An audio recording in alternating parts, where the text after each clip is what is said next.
Hi guys, how's it going? Welcome to Ramble number 9. Today I've got some work going on in my house, so if you hear any banging or drilling in the background, that is what that is, so apologies in advance. So I'm closing in on 15 mil prayer XP, as you can see. Probably will hit it by the time this video is over, so that's pretty cool. Not really that much of an achievement, but just a nice little milestone, I suppose. I tend to go into these videos not really knowing exactly what I'm going to talk about, but just a general series of topics, and hopefully they come together in some cohesive way, so bear with me.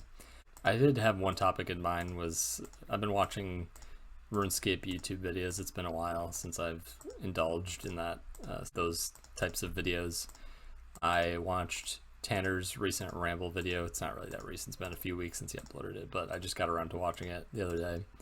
I got a struggling sapling. So this is usually how I deal with these ones. Freck and I kind of came up with a method that actually probably will save some time with forestry, and appears, as you can see, Freck is running away. So this is an example of this new method.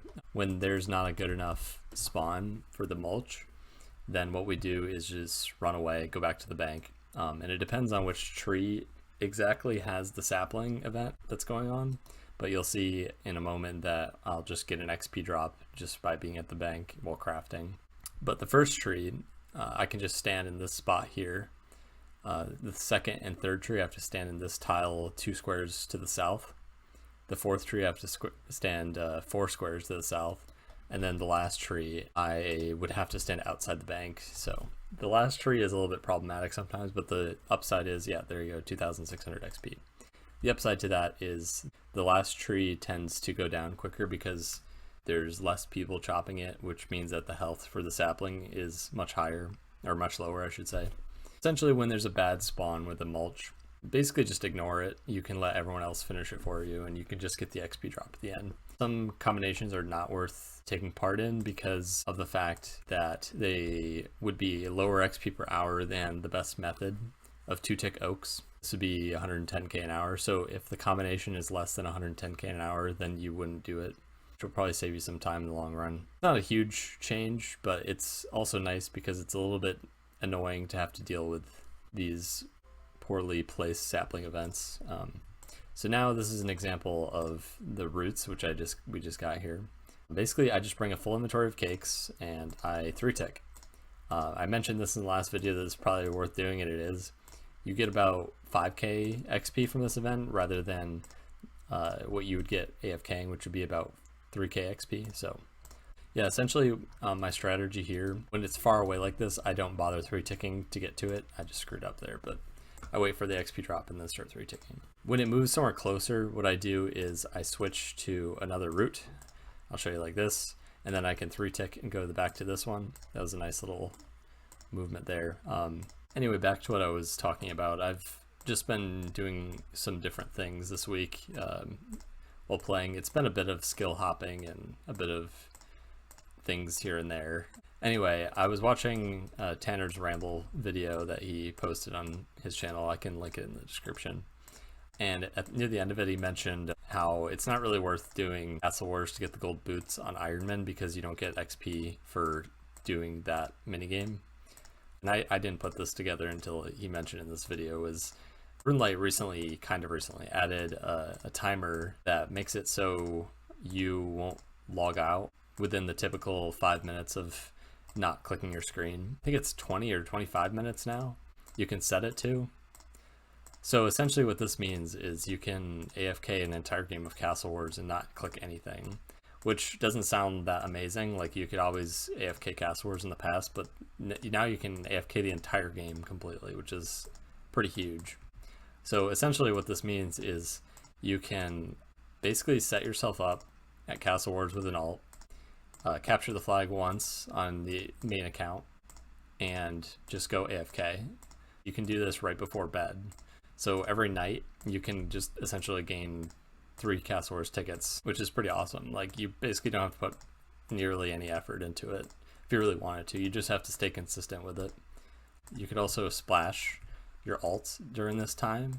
So in addition to going AFK for 20 minutes, less parts of Castle Wars, you can Also gain magic XP, some passive magic XP during this time. So I've been doing this past 3 days or so.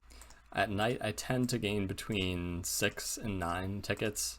It takes me a little bit longer to go to bed, depends on what I'm doing, but I sometimes make like tea before bed and watch YouTube videos in order to get myself to relax and fall asleep. So it's usually between 40 and 60 minutes it takes me to fall asleep completely from starting to go to bed. So in this time I've been gaining, 6 to 9 tickets per hour. So I usually tend to make coffee every morning as well. This takes some time, and also I take a shower. Basically I wake up, set myself up at Castle Wars, make coffee, take a shower, and then by the time I've completed all that, the Castle Wars game is just about to end. So it kind of is perfect that way. So a while ago, Jagex made it so free-to-play could get these gold Castle Wars boots from the minigame.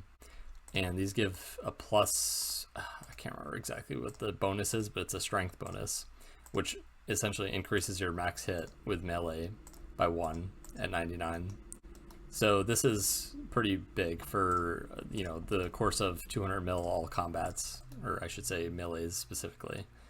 So it is kind of worth doing, absolutely worth doing for us, because we can also gain XP during the minigame. I could just train range and melees there if I really wanted to by killing alts there. You get a 15% increase in damage when you're wearing the Castle Wars bracelet, which is also free to play now.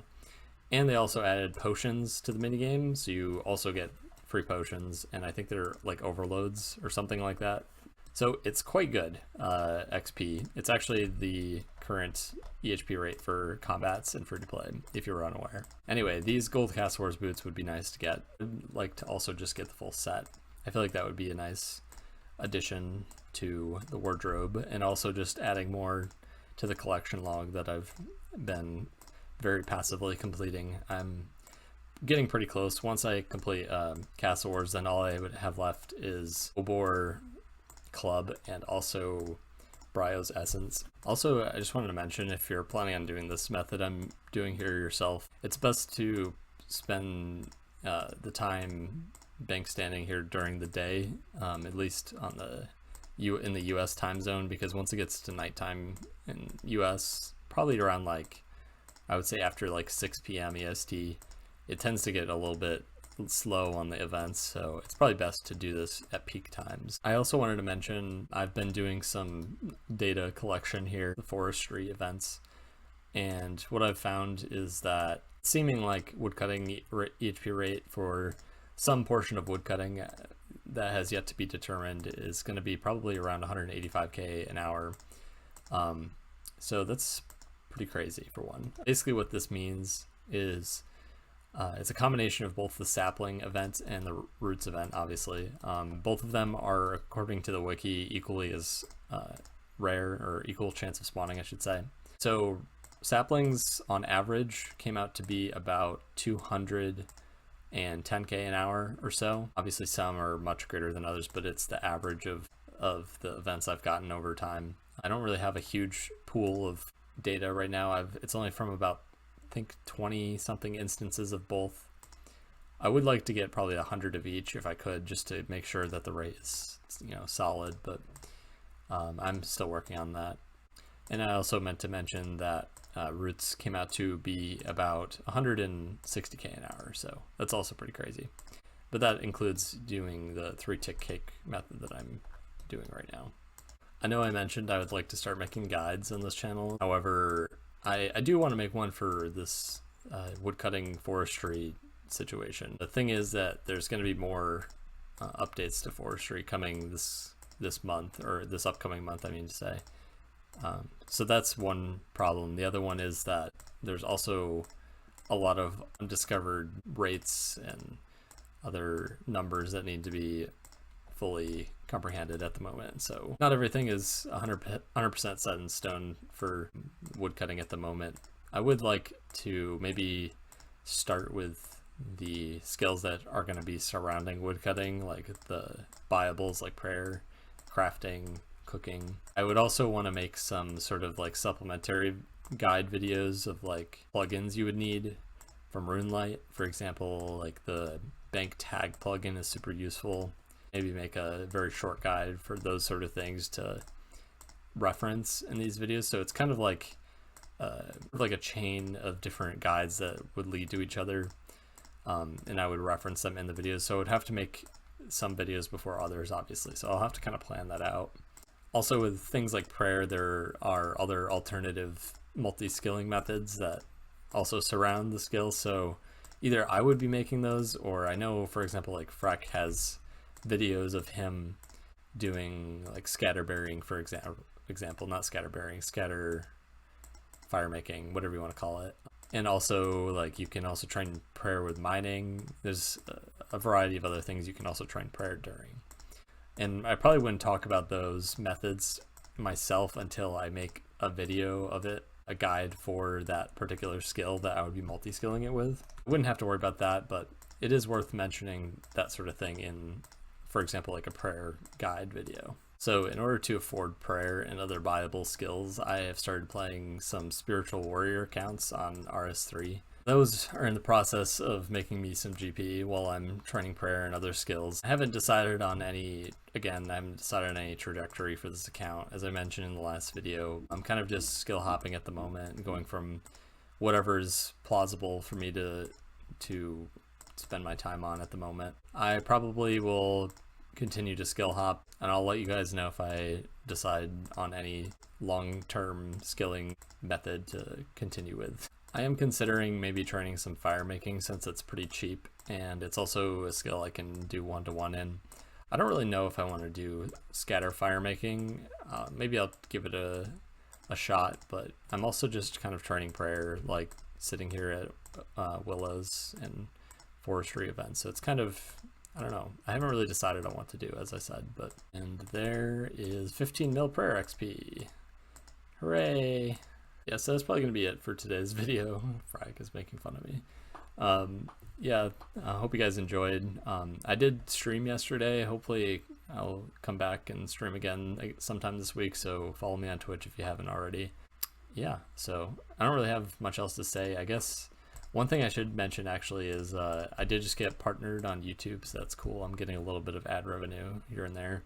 I don't really care if you want to use ad block or not, go for it. I use it all the time, so I won't judge you if you watch my videos with ad block on. But yeah, don't forget to like the video if you enjoyed, and comment if you have anything to say.